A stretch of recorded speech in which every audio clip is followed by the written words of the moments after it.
Вона свідчить про те, що Путін дуже хвилюється.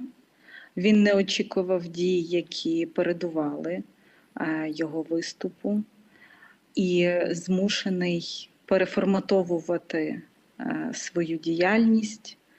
Звичайно, що відходити від спічу, який йому написали напередодні, він не може, але робить акценти і відчутно, що він нервує в зв'язку з тим, що неоднозначно сприймається публікою його меседжі.